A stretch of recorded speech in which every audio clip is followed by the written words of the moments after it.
Espero que estéis todos bien y muchas gracias por estar con nosotros en este segundo episodio de Un Café Con de la temporada 2023, desarrollando en un formato presencial y online. Esta iniciativa, impulsada por la Delegación en Madrid de la Asociación Española de Ingenieros de Telecomunicación, AIT Madrid, tiene como objetivo tratar temas de actualidad y de interés a través de la experiencia, el liderazgo y el ejemplo de nuestros invitados e invitadas. En nuestro café de hoy trataremos del sector espacial, visto desde la privilegiada visión de la Agencia Espacial Europea, ESA, principal motor y contratista científico e industrial en Europa y en España.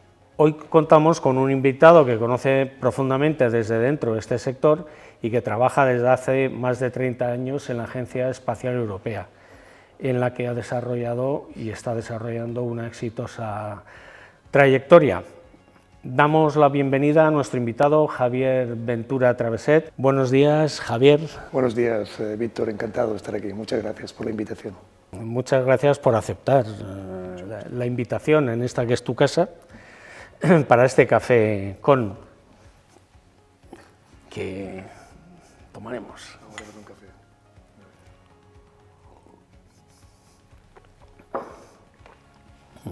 Javier Ventura Traveset es ingeniero de telecomunicación por la Universidad Politécnica de Cataluña, máster en Ciencia e Ingeniería por la Universidad de Princeton, Estados Unidos, doctor ingeniero de telecomunicaciones por la Universidad Politécnica de Turín, Italia.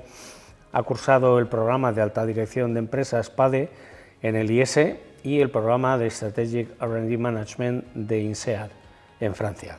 Actualmente es el secretario ejecutivo del Comité Científico del programa Galileo, jefe de la Oficina Científica de Navegación por Satélite y coordinador de todas las actividades de navegación lunar en los programas de la Agencia Espacial Europea Moonlight y Lunar Pathfinder. El doctor Ventura Traveset es autor de más de 250 artículos y ha recibido múltiples reconocimientos, entre ellos el premio a la mejor tesis doctoral y el premio a la excelencia profesional que se otorgan desde nuestra asociación. El doctor Ventura Traveset es además académico de número de la Real Academia de Ingeniería de España. Antes de comenzar con el diálogo, quería recordaros que podéis enviar vuestras preguntas al email comunicación@aitm.es y las preguntas serán respondidas al final de esta conversación. Javier, comenzamos con este diálogo. Encantado. Con el fin de centrarlo, tú que te dedicas toda tu vida profesional al sector espacial y que hace 34 años que trabajas con la Agencia Espacial Europea, háblanos de la Agencia Espacial Europea. ¿Cuál es su misión y en qué campos destaca de manera particular en el mundo?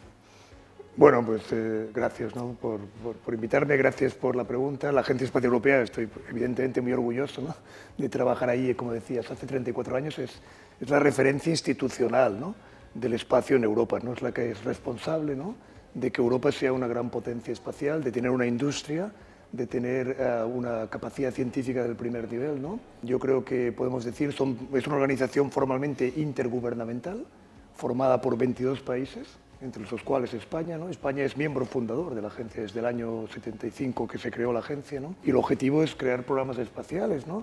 Y una de las características de la agencia, diría Víctor, hay dos características un poco particulares, ¿no? En primer lugar, trabaja prácticamente en todos los campos del sector espacial, ¿no? O sea, si uno piensa en el espacio, pues piensa en el campo aplicativo, telecomunicaciones por satélite, evidentemente, pero también observación de la Tierra, navegación por satélite. La agencia tiene programas de los tres muy importantes.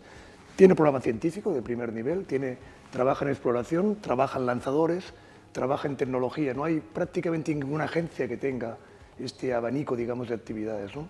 La segunda característica es, como estamos formados por 22 países, en nuestro ADN es la cooperación internacional, forma parte, ¿no? O sea, solo sabemos cooperar, es difícil, pero lo sabemos hacer bien, ¿no? Y trabajamos con todas las agencias del mundo, ¿no? Trabajamos evidentemente pues, mucho con la NASA, pero también con la Agencia Espacial Japonesa, JAXA, Agencia Espacial India, con China también trabajamos, ¿no? Es una agencia muy internacional, ¿no? Y yo creo que destacamos en muchas cosas, ¿no? En el campo aplicativo, no mucha gente lo sabe, ¿no?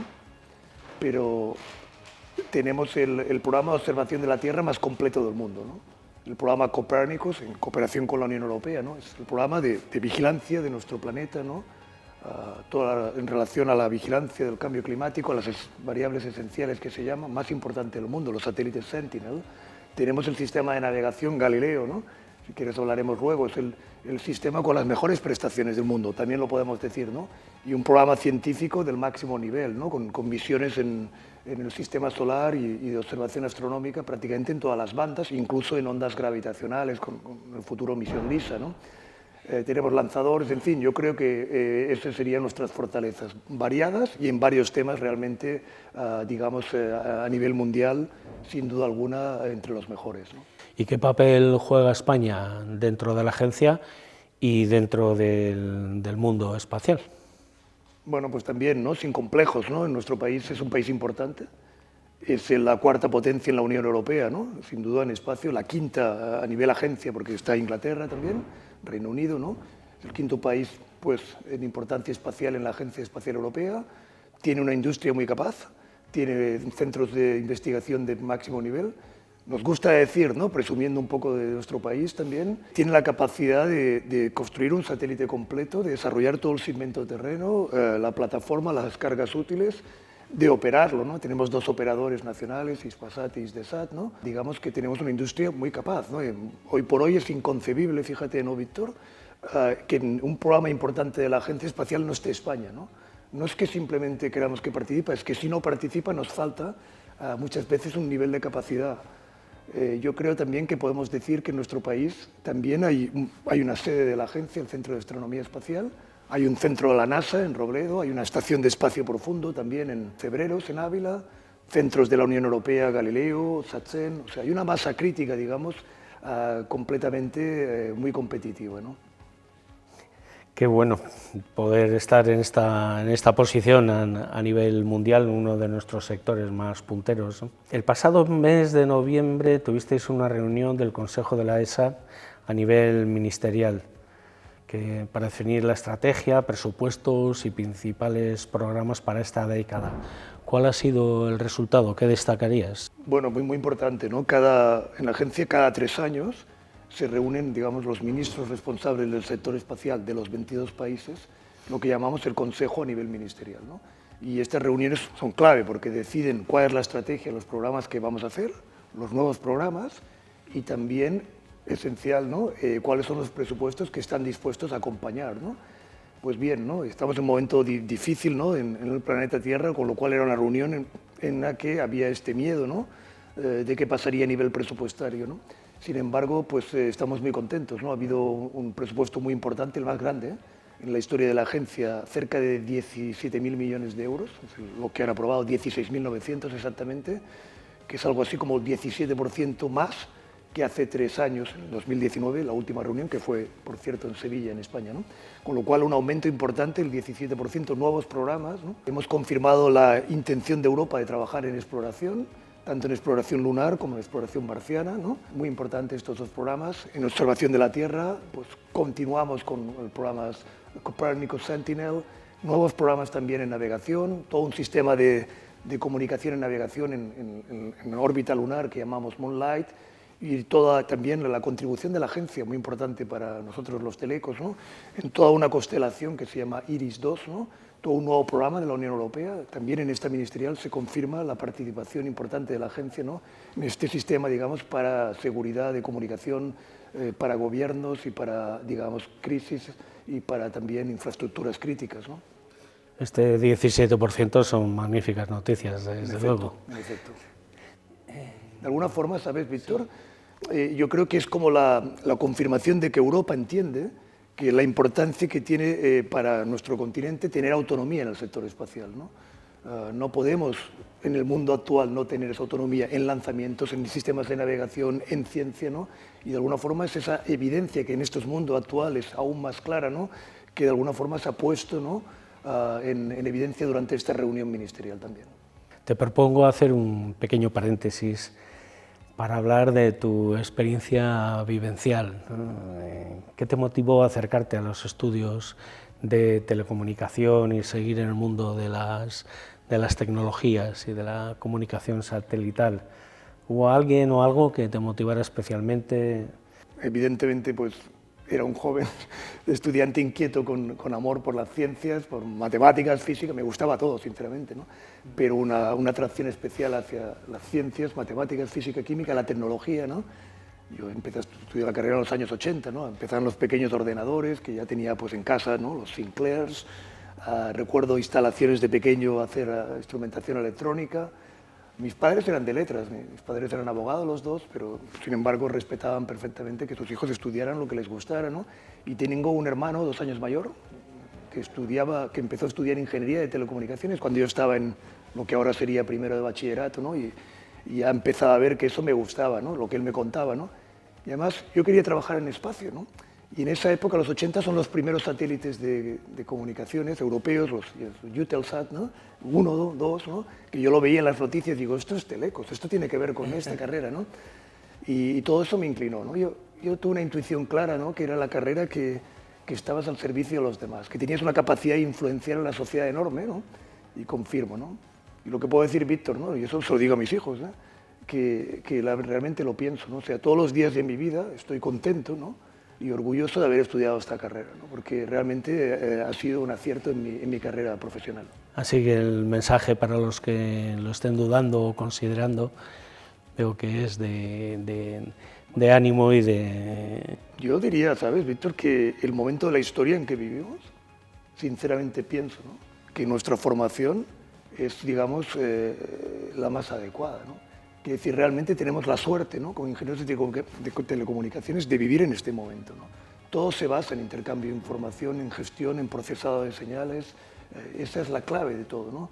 Un coche eléctrico se parece ya más, como se suele decir, ¿no? A un móvil que a algo mecánico, ¿no?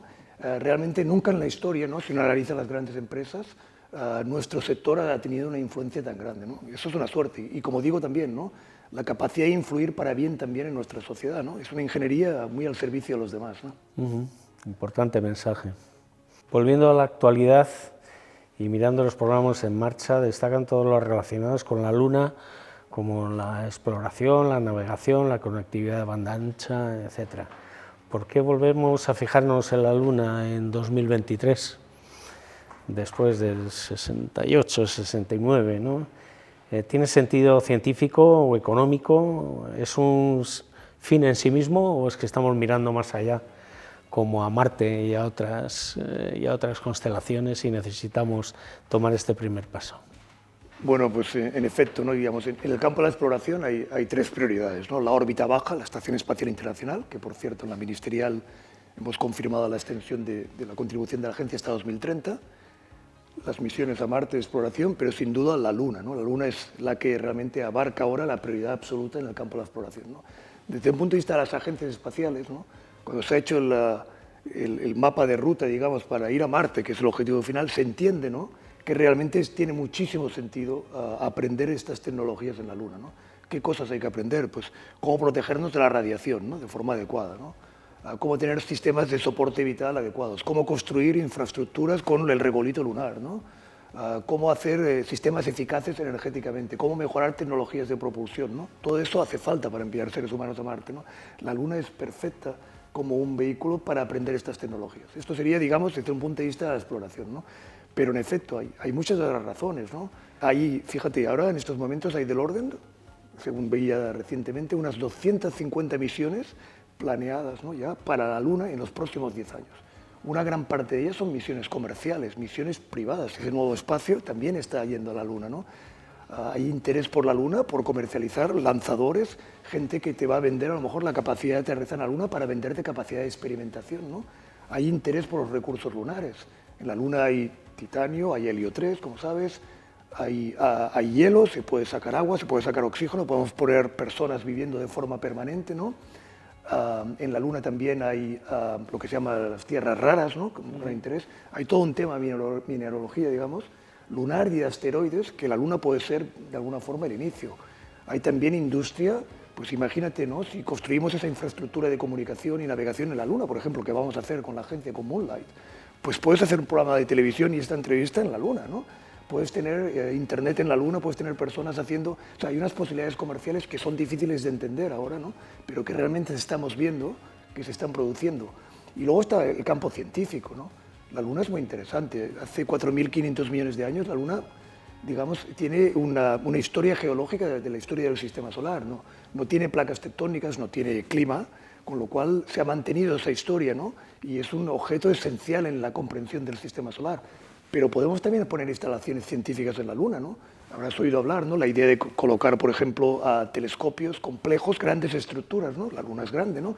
En la superficie lunar, en la cara oculta, en radioastronomía, ¿no? Se pueden hacer grandes cosas en la Luna, ¿no? Y yo creo que también hay una evidencia, ¿no? De alguna forma que uno entiende de las misiones Apolo es aquellos que trabajen en tecnologías para la Luna van a desarrollar tecnologías de gran aplicación en la Tierra, ¿no? Que es muy interesante para los países participar en esos retos tecnológicos porque seguro que mis industrias así serán también competitivas. Todo esto yo creo que ha puesto la Luna en prioridad absoluta en la exploración. Y Europa juega, ¿eh? Y de forma importante, ¿no? Sí, ¿podrías precisarnos un poco más el papel de Europa en estos? Has hablado de los grandes programas que son en colaboración también con otras agencias. El papel de Europa queda reforzado con estos nuevos presupuestos y estos programas. Sí, Víctor, sí. De hecho, uno de los grandes capítulos de esta ministerial ha sido el tema de la exploración lunar, ¿no? Europa ha decidido, ¿no? En primer lugar, déjame decir con orgullo, ¿no? La misión Artemis 1, ¿no? Que hemos vuelto a órbita lunar, en este caso sin astronautas, pero una nave que va a llevar astronautas en 2024. Las naves Orion, ¿no? La primera en el Artemis 1, pues todas estas naves, Europa hace lo que llamamos el módulo de servicio. La mitad de la nave, lo que se llama el tema de la propulsión, la energía solar, todo el tema de soporte vital, oxígeno, agua, todo eso es el módulo de servicio, se hace a través de la agencia SEA. No se puede ir a la Luna, la NASA, sin el módulo de servicio europeo, lo primero que hay que señalar, ¿no? Europa ha confirmado su participación también en una estación que va a estar en órbita lunar, que se llama Gateway. Europa tiene varios módulos, un módulo que se llama International Habitational Module, un módulo de habitabilidad, un módulo de servicio que se llama SPRIT, ¿no? O sea que también va a participar. Ha confirmado también el deseo de tener módulos de logística que lleven pues, material, instrumentación, rovers, unas misiones que se llaman Argonaut, varias, recurrentes, que van a empezar en 2030, y el programa en que yo trabajo, ¿no? La primera infraestructura, digamos, permanente en órbita lunar, todo un sistema de comunicación y de navegación, de 50 hasta 200 megabits y de navegación por satélite basada en las mismas tecnologías que tenemos en la Tierra, con GPS o Galileo, lo vamos a realizar en la Luna, ¿no? Tú imagínate, puedes posicionarte con pocos metros, aterrizar con pocos metros, y eso va a ser pues, un gran, digamos, va a facilitar enormemente, ¿no? La explotación también comercial, ¿no? Pues, sí. Tenemos nuestro cuerpo de astronautas también, que en la última reunión ministerial se anunciaron, ¿no? Y todo eso preparado para de nuevo jugar con la NASA y con los otros socios, también con Japón, un papel clave en la exploración lunar. Entonces, Javier, esto nos va a poner más cerca de Marte, seguro, ¿no? Nos va a poner más cerca de Marte. En paralelo vamos a Marte, con misiones robóticas. Tenemos la misión también confirmada en esta ministerial que se llama ExoMars, un rover Rosalind Franklin, que hacíamos con Rusia, y a consecuencia de todo el conflicto de Ucrania, evidentemente se terminó esa cooperación. Hemos sido capaces de recuperar esa misión a nivel europeo, ¿no? Y se va a lanzar en 2028. Vamos a hacer una misión que va a permitir penetrar en el terreno marciano, tomar muestras, una misión única en el estudio de la vida, ¿no? La posible vida en Marte, o una misión de astrobiología, digamos, ¿no? Pero también vamos a participar en la recogida de muestras marcianas y de retorno a la Tierra, ¿no? Esa misión que se llama Mars Sample Return, también se ha confirmado esa participación inicial de Europa, ¿no? En esta ministerial. O sea, que tenemos un campo de exploración para décadas. En tus casi 35 años de trabajo en la agencia, has estado implicado en un gran número de misiones espaciales, pero quisiera referirme en particular al programa Galileo. ¿Por qué es tan importante el sistema de navegación Galileo para la Unión Europea? ¿Cuál es su estado actual y cómo nos comparamos con el sistema GPS? ¿Dará ventajas? ¿Tiene ventajas? Pues sí, la verdad que sí. Bueno, gracias por la pregunta, porque con orgullo, ¿no? He trabajado muchísimos años en navegación por satélite, prácticamente toda mi carrera, ¿no? Por cierto, muchos ingenieros de telecomunicaciones en la navegación, enormes, españoles, muchos, por cierto, también. Galileo creo que ha sido un gran acierto, ¿no? De Europa, ¿no? fíjate, ¿no? En el año 2000, o 98-2000, cuando se decide, ¿no? Ahí la evidencia, ¿no?, de que es tan importante la navegación por satélite para nuestra economía, ¿no?, que no podemos permitirnos que esa infraestructura no la tengamos bajo nuestro control, ¿no? Hay cálculos que indican que entre el 8 y el 10% del Producto Interior Bruto, que se dice pronto, de Europa, depende, ¿no?, de una forma u otra de tener la navegación. Si uno lo piensa, todos los sectores de la economía están impactados, ¿no? El transporte, la agricultura, el turismo, la construcción, la pesca, los móviles, en fin, es imposible vivir sin navegación, ¿no? Estamos hablando de una economía, pues, a nivel mundial, pues, de 200.000 millones de euros y se va a doblar antes de 2030, ¿no? Bueno, esa evidencia es la razón principal que Europa quiere tener autonomía y quiere tener su propio sistema, ¿no? Lo otro que podemos decir que es un sistema ya operacional desde el año 2016, hay 28 satélites en órbita, de los cuales 23-24 en operaciones actualmente, ¿no? Y ya tenemos unas prestaciones que permiten un sistema global y completamente disponible. Sin embargo, estamos trabajando en la modernización de Galileo, en completar la constelación hasta 30 para tener también satélites de reserva y en la segunda generación. Y a nivel de prestaciones, pues sinceramente nos comparamos bien y muy bien, ¿no? Nosotros medimos continuamente, ¿no?, y muchas más personas, ¿no?, las prestaciones de todos los sistemas. Hay 4 sistemas globales: GPS, Galileo, el sistema ruso GLONASS y el sistema Beidou, ¿no? La calidad de nuestras órbitas, de nuestros relojes, y con ello la precisión de nuestras señales, ¿no?, es claramente superior, muy superior a los demás, ¿no? Tenemos unas precisiones muy superiores. Esta sería la primera consecuencia de nuestro sistema, ¿no? Pero también tenemos servicios que los otros sistemas no tienen. Tenemos todo un servicio de búsqueda y rescate integrado en Galileo, o por ejemplo, este mismo mes de enero hemos empezado ya a través de la Unión Europea, la Comisión Europea, ¿no?, y EUSPA y la agencia, ¿no?, lo que llamamos el servicio de alta precisión de Galileo. Creas o no, es posible hoy con Galileo, con un móvil, recibir las señales de Galileo y por internet una aumentación que se llama, y tener precisiones en tiempo real de 20 centímetros a nivel global, ¿no? Imagínate el impacto que eso tiene, pues yo qué sé, ¿no?, la industria, por ejemplo, guiada a automóviles, o el vuelo de drones, o en construcción, o en aplicaciones científicas, ¿no? Europa tiene también, ahora Galileo va a dar un sistema que llamamos de autenticación. O sea, va a confirmar que la señal es una señal que viene de Galileo, digamos una capa de seguridad adicional, ¿no? Tiene un sistema también, un señal PRS para gubernamental. O sea, digamos que tiene mejores prestaciones y tiene servicios adicionales que los otros sistemas no tienen, ¿no? Fíjate, ya hay del orden de 4.000 millones de receptores en el mundo que utilizan Galileo. Fíjate qué impacto, ¿no? Lo que decía de nuestra profesión, ¿no? Trabajas en cosas que impactan a la sociedad de una forma extraordinaria. Bueno, son unos cuantos satélites, Galileo, comparado con la enorme proliferación de nuevos lanzamientos que vienen y sobre todo de comunicaciones. Se nos está llenando el espacio de satélites y por lo tanto de basura. ¿Estáis tomando una medida dentro de la agencia para este tema? Sí, Víctor, es un tema clave. En efecto, lo has indicado muy bien. Fíjate, ¿no?, desde el inicio de la historia espacial, pues no sé si se han lanzado del orden de 12.000 objetos, el ser humano o más, ¿no?, en órbita, y tenemos una oficina en la agencia, en Alemania, una oficina especializada, ¿no?, en el seguimiento de los objetos en órbita y en dinámica orbital, ¿no? Ellos calculan que hay, pues, repertoriados, monitorizados más de 35.000 objetos de más de 10 centímetros, del orden de 1 millón de objetos de entre 1 y 10 centímetros, y hablamos de más de 100 millones de objetos de 1 milímetro. Dice, bueno, que son muy pequeños, ¿no? Estamos hablando que van a grandes velocidades, ¿no? En una órbita de 500 kilómetros, pues la velocidad de la órbita son del orden de 28.000 kilómetros por hora, ¿no? Y ya sabemos cómo va la energía cinética, masa por la velocidad al cuadrado partido por 2. Si la velocidad es muy grande, aunque la masa sea pequeña, la energía es enorme, ¿no? Con lo cual es un problema serio, ¿no? Sobre todo la órbita baja, entre 600 y 800 kilómetros, y también con las megaconstelaciones, como bien señalas, ¿no? La agencia es extremadamente sensible, ¿no? Igual que la prioridad del cambio climático para nuestro planeta es nuestro ADN natural, también la protección de nuestra órbita, ¿no? Todas las misiones de la agencia, por ejemplo, todos los satélites en órbita baja tienen que reentrar al final de su vida útil, se tienen que diseñar con las especificaciones y confirmar para que al final de su vida útil se reentren y se quemen en la atmósfera, ¿no? O sea, lo número uno que hay que hacer es no generar más basura espacial. Nuestras etapas de cohetes no se pueden quedar ahí, se tienen que pasivar y reentrar, ¿no? Los satélites que están en órbitas elevadas, que no pueden reentrar, se tienen que pasivar, se llama, y colocar en órbitas cementerio donde no interactúan con misiones operacionales, ¿no? Esto en la agencia está en todas nuestras misiones, ¿no?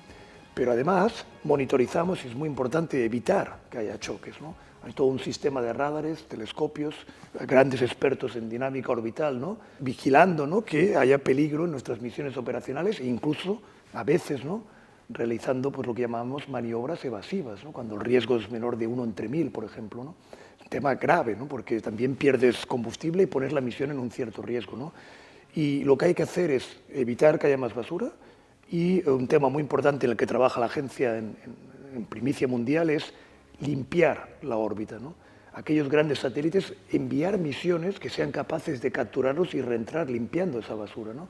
Tenemos una primera misión confirmada que se llama Clear Space 1, que se va a lanzar en 2026, ¿no? Es una especie de pequeño satélite con un brazo robótico que se va a poner en órbita, va a hacer un acoplamiento con un trozo de basura, es una etapa de un cohete que pesa como 120 kilogramos, que está en una órbita, muerto entre 600 y 800, va a ir ahí, lo va a capturar y va a reentrar, ¿no? Si esta tecnología funciona, que va a funcionar, ¿no?, va a permitir hacer misiones continuas e incluso crear una industria comercial que se dedique a eso, ¿no? Con lo cual puedo decirte que es un tema esencial para la Agencia Espacial Europea. Sí, porque ahora mismo el control aéreo, por hacer el símil con el control aéreo, el control orbital, digamos que lo realiza cada agente, ¿no? Cada agencia se ocupa de sus satélites y quizá faltaría este aspecto de algún regulador, ¿no? Sí, hay un tema, evidentemente cada agencia es responsable de sus propios satélites, hay una especie de derecho, digamos, espacial, ¿no? Pero es esencial, ¿no?, que haya unas nuevas regulaciones y que los países adhieran, ¿no? Cada vez hay más países, cada vez hay más responsabilidad, pero no es suficiente, ¿no? En segundo lugar, hay que evitar que haya más basura, esto es esencial, ¿no? Si no hiciéramos nada, hay un efecto que se llama el síndrome de Kessler, ¿no?, que los objetos podrían chocar, se generaría más y un efecto asintótico que inhabilitaría la órbita. Imagínate qué desastre, ¿no? Satélites son esenciales en nuestra vida, ¿eh? Pues no, eso hay que evitarlo, siendo riguroso con la normativa, ¿no?, y en Europa lo somos y mucho, vigilando la basura y sobre todo este tipo de misiones que permitan revertir la situación y volver a unas órbitas más limpias. Vamos a ir parando esta primera parte del diálogo para poder incorporar algunas preguntas que nos han llegado a la redacción. Va a enfriar el café, ¿eh? Sí, vamos a hacer un... Hola, buenos días. Javier, muchas gracias por estar hoy aquí con nosotros y muchas gracias a todos los que nos han enviado sus preguntas. Intentaremos contestar a todas y si no las contestaremos más tarde de manera offline. La primera pregunta es, ¿cómo crees que están valorados los profesionales españoles, en concreto los teleco, y en comparación con los de otros países? ¿Qué crees que les hace falta para tener un currículum perfecto? Yo creo que a veces nos falta un poco de orgullo patrio en muchas cosas, ¿no? Cosas que podemos hacer mejor que otras, pero no estamos de saldo, ¿no? Evidentemente, nuestros ingenieros son ingenieros absolutamente competitivos. Yo trabajo en la Agencia Espacial Europea, hay ingenieros de los 22 países, ¿no? Y sin duda los ingenieros españoles en general, y en concreto los ingenieros de telecomunicaciones que hay, ¿no?, altamente reconocidos, ¿no? Son ingenieros muy formados, con una visión muy sistémica, ¿no?, con capacidad de aprender, ¿no?, con unas bases muy sólidas, lo que nos permite seguir creciendo en el aprendizaje, ¿no? Me preguntabas qué hay que hacer para completar. Bueno, yo diría que en este mundo actual, ¿no?, es obligatorio estar formándose todo el tiempo, ¿no? Ya se dice, ¿no? Yo sinceramente tengo ya 57 años, estudio cada día. O sea, cada día de mi vida estudio, aprendo nuevas cosas y me esfuerzo, ¿no?, porque es esencial, ¿no? Entonces yo creo que hay que seguir trabajando siempre, tener unos fundamentos muy claros, una buena formación de base, una buena carrera de ingeniero de telecomunicaciones, es perfecta para eso, ¿no? Pero luego hay que seguir aprendiendo sin parar. Luego hay que buscar, si uno se quiere especializar en un tema, pues a lo mejor hacer un máster complementario, ¿no? No dejar de aprender, ¿eh? Y eso diría, ¿no? Pero volviendo a tu pregunta, sin complejos, ¿no? Los ingenieros españoles son ingenieros muy reconocidos, ¿no? Y de hecho nos roban talento continuamente. Lo que hay que hacer es hacer que haya industrias, que haya competencia en nuestro país para que se queden nuestros ingenieros, que son tan competitivos que nos los roban, ¿no? Actualmente, ¿qué pasos hay que seguir para poder ser astronauta de la Agencia Espacial Europea? Bueno, pues acabamos de hacer, como decía, una selección recientemente, con lo cual lo tenemos fresco, ¿no? En la última selección se seleccionaron 17 astronautas, ¿no?, entre ellos 2 españoles, como sabéis, Pablo Álvarez y Sara García, ¿no?, muy competentes y grandes personas que tuve la suerte de conocer el pasado diciembre en nuestro centro de Madrid, en Villanueva de la Cañada, ¿no? Es complejo, ¿eh? Fíjate, en la última selección se presentaron 22.000 personas, algo más de 22.000, y hemos seleccionado 17, es difícil. En la selección anterior de 2008-2009 era algo así como 9.000 y seleccionamos 5 o 6. O sea, yo creo que hay los requisitos formales, ¿no? Que es pues, evidentemente tener una carrera científica o ingenieril, ¿no? Hay ingenieros electrónicos de telecos, hay ingenieros aeroespaciales, hay físicos, hay astrónomos, hay ingenieros, digamos, en biomedicina también, hay médicos también.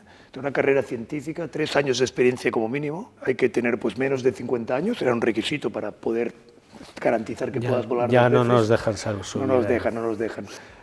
Pero bueno, tiene sentido, ¿no? Un astronauta cuesta tiempo en formarlo y queremos que pueda tener al menos 2 misiones. Esta es la única razón de esa discriminación, digamos. Y luego, pues, tienen que ser personas muy completas, ¿no? Yo creo que la dificultad aquí es ser bueno en muchas cosas, ¿no?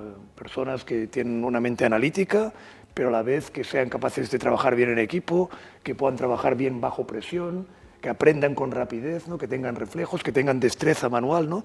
Que sean sanos, ¿no? Ahí se les pide un certificado médico clase 2 que se llama, pero luego en la selección, evidentemente aquellos que llegan al final, hay pruebas médicas, ¿no?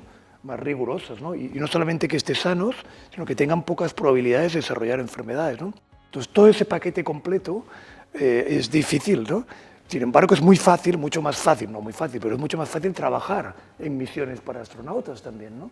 Trabajar en exploración, como hago yo, ¿no? Como hay cientos y miles de ingenieros trabajando y también ingenieros españoles en el campo de exploración, en exploración lunar, ¿no? Y si me permites una anécdota que me gusta contar en este tema, ¿no? Hace unos años había un director en la Agencia Espacial Europea, al que apreciábamos mucho, que se llamaba Jean-Jacques Dordain, que era francés, que fue director, si no recuerdo, pues como 10 años. Y él siempre comentaba, ¿no? Que él se había presentado a las pruebas de astronauta en Francia en los años 80 y no lo habían seleccionado, ¿no? Y él decía, bueno, si no te seleccionan astronauta, siempre puedes ser director general de la Agencia Espacial Europea, ¿no? O sea que también hay alternativas extraordinarias. Y relacionada con esta última pregunta, como experto reconocido en el campo espacial que eres, ¿en qué áreas puede trabajar un ingeniero de telecomunicación en este sector? ¿Qué consejo le darías a un recién graduado de esta profesión que quiera incorporarse al sector espacial? Bueno, pues también interesante pregunta, ¿no? Yo, en primer lugar, si pienso, ¿no? ¿Dónde trabajan ingenieros de telecomunicaciones o ingenieros con una formación equivalente en otros países, en la agencia? Diría que en todos los programas de la agencia. Evidentemente, el natural sería todo el programa de telecomunicación, que es un programa muy importante, ¿no? Donde hay muchas misiones. En el programa de navegación, en el fondo es todo procesar señales, tratarlas, transmitirlas, precisión estadística, ¿no? Hay muchos ingenieros de nuestra profesión, pero también en exploración. Hay ingenieros en toda la instrumentación, por ejemplo, en observación de la Tierra, los instrumentos, radares, espectrómetros, toda la instrumentación, hay mucho ingeniero, en ciencia también, por ejemplo, en todas las operaciones científicas, en inteligencia artificial aplicada, por ejemplo, a los datos, ¿no? En todo el archivo científico, también en todos los campos, en el campo de lanzadores también, ¿no? Al final hay telemetría, hay datos, en el campo de espacio profundo, ¿no? O sea que diría que un ingeniero de telecomunicaciones puede trabajar en prácticamente todas las facetas del espacio. Además, luego puede hacer un máster concreto adicional, puede formarse en algún campo. La formación de base nos permite luego profundizar en otro campo, ¿no? Y completar su formación, ¿no? Y me preguntabas qué consejo les daría, ¿no? Bueno, evidentemente yo diría que trabajar en el sector espacial es apasionante. O sea, aquellos que tengan ganas les diría dar el paso, ¿no? Porque yo me gusta decir, ¿no? Fíjate, Víctor, yo digo, hace ya 34 años que trabajo y no muchas profesiones podrán decir esto, ¿no? O sea, cada día de mi vida profesional, ha habido días muy complicados y otros más fáciles, ¿no? Puedo acostarme cada día diciendo que he aprendido algo nuevo y que he hecho algo rozando lo apasionante, ¿no? Y esto pocas profesiones lo pueden decir, ¿no? Entonces yo diría que es eso, diría que en nuestro país hay muchas posibilidades de trabajar en el sector espacial, hay unas 5.000 personas directamente implicadas, ¿no? En el sector espacial, es pues algo así como el 10% del sector espacial europeo, industrias que participan con la agencia en el primer nivel, ¿no? Industrias, muchas en la Comunidad de Madrid, como sabemos, pero también en otras partes de España, ¿no? Hay grandes centros de investigación, ¿no? Pero también podemos trabajar fuera de España y luego volver, por ejemplo, ¿no?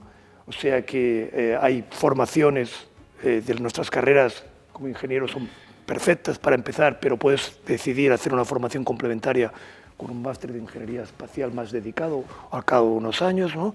O sea que hay posibilidades para trabajar en nuestro país y es un sector apasionante. O sea que aquellos que tengan ganas, que no lo duden. Bueno, vamos terminando en este interesantísimo diálogo. Quisiera recordar un momento que el Café Con podrá verse también a través de nuestro canal de YouTube en cualquier momento, que podáis acceder a él, y desde nuestra página web de AIT Madrid también. Muchísimas gracias, Javier, por acompañarnos, y muchísimas gracias a todos los que habéis estado conectados y participando en la sala. Recordad que en el mail comunicación@itm.es podéis enviar vuestras propuestas para temas que queréis que se traten en un futuro y con propuestas de nuevos invitados e invitadas. Hasta pronto. Muchas gracias, un placer.